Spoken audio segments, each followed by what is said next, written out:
Hi guys, welcome back to my channel. So as you guys can tell from the title of this video, this tutorial or hair video is not going to be on my hair. I'm actually doing my sister's hair, who has a medium length tapered cut, and I did an Instagram poll over on my Instagram stories with this photo and got an overwhelming response to post up a video.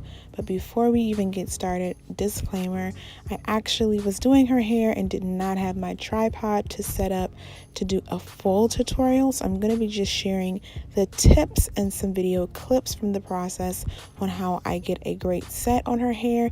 But if you guys like this video and want me to do a full-length tutorial with my tripod and everything when I do her hair again, I'll take back my equipment. Just either leave a comment on this video or give it a thumbs up so that I know you guys are interested in seeing another video doing a full in-depth tutorial for this look. So let's go ahead and get started.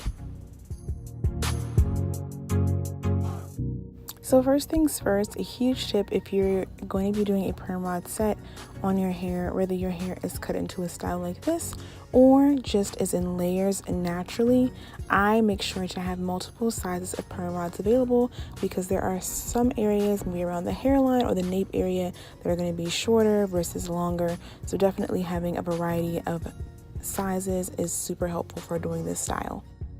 My next tip is whether you're doing this style yourself or getting someone to do it for you is to work in sections. I've gone ahead and sectioned her hair in the way in which I'm going to want it to fall, as well as in subsections so that I can work neatly and orderly and don't miss sections of hair and don't create undue frizz when rolling the hair onto the perm rod rollers.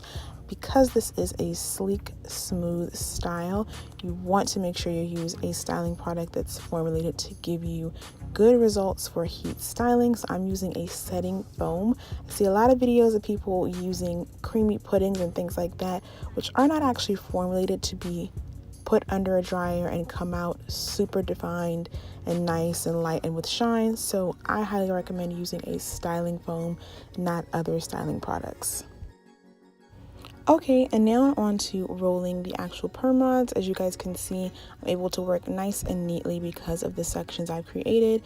And my sister does have a couple of different curl patterns on her hair. Some of them are a little bit more coarse in texture than others, and some of them are a little bit more wider and softer, but the styling foam is able to give definition to all of them.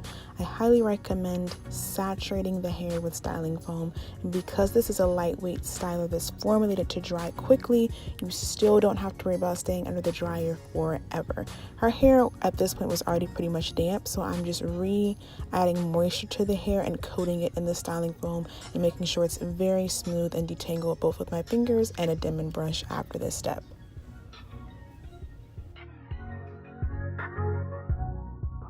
Alright, so I've gone ahead and finished rolling her hair. As you guys can see, the various sizes came into play, and I used tighter pink ones at the top so she can get a little bit longer wear out of this style. If you want to have your curls last a little longer, I recommend using a little bit of a smaller roller.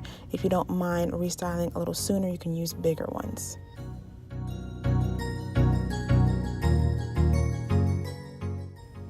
After sitting under the dryer for about an hour, I did time it.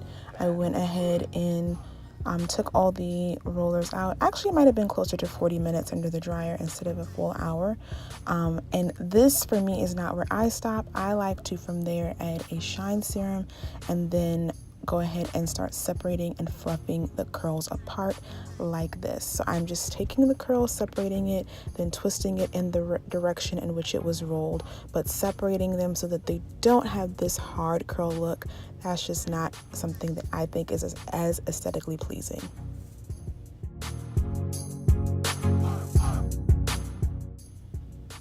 So in total, it probably took me an additional, I would say 10 minutes to go ahead and fluff. And when I do this on myself, it takes about that long as well, just to fluff and separate all the curls. Of course, when you're doing it on someone else, it's easier to see and make sure you've broken up all the curls.